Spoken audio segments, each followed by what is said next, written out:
ডাক্তারের মেয়ে নৃশংস হত্যার সুবিচার চেয়ে মিছিলে হাঁটলেন তিলোত্তমার বাবা মা। শনিবার বিকেলে নাটাগড়ে তিলোত্তমার বাড়ির সামনে থেকে মিছিলে হাঁটেন তিলোত্তমার বাবা মা। তাদের সাথে মিছিলে যোগদান করেন আরও শখানেক মানুষ। মিছিল গিয়ে শেষ হয় সোদপুর ট্রাফিক মোড়ে। মিছিলের শুরুতেই তিলোত্তমার বাবা মা বলেন, মুখ্যমন্ত্রী পদত্যাগ করতে চেয়েছেন, এটা ওনার ব্যক্তিগত ব্যাপার। আমি এসব ব্যাপারে কোনো মন্তব্য করব না। উনি যদি পদত্যাগ করেন তাহলেও কি করে সমস্যার সমাধান হবে সেটা উনিই জানেন। উনি কি বলছেন?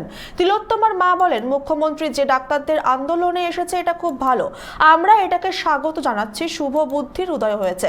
ডাক্তারদের যে 5 দফা দাবি আছে সেটা মেনে নিয়ে আলোচনায় বসুক ও সমস্যার সমাধান করুক, আমরা এটাই চাই। ওনার টোটাল ওনার ব্যক্তিগত ব্যাপার, আমি এসব ব্যাপারে মন্তব্য করবো না। মানে উনি যদি পদত্যাগ করেন তাহলে কি সমস্যার সমাধান কি হবে? না না, কি করে সমাধান হবে সেটা উনি জানেন, উনি কি বলছেন, আমি এসব ব্যাপারে গতকাল আচমকা আপনাদেরকে সিবিআই এর দুজনের প্রতিনিধি দল এইসব ব্যাপারে বলা যাবে না। তাহলে তো কালকেই বলতাম।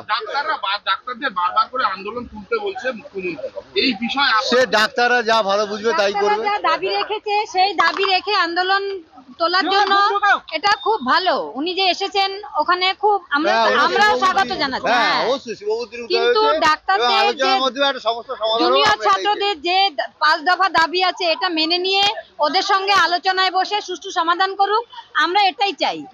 মুখ্যমন্ত্রী এই যে লাইভ টেলিকাস্টের ব্যাপারটা, এটা মুখ্যমন্ত্রী বারবার করে সেটা আমরা জানি না, সেটা উনি বিচার করে ঠিক এবং করবেন। উনি এখনো যে বলছেন যদি কেউ দোষী থাকে সাজা পাবে, এরপরেও কি কারো আশা থাকে যে দোষী তো যারা মানে সব দোষী, সব মানে পুলিশ প্রশাসন, স্বাস্থ্য দপ্তর সবাই দোষী আমরা দেখতে পাচ্ছি।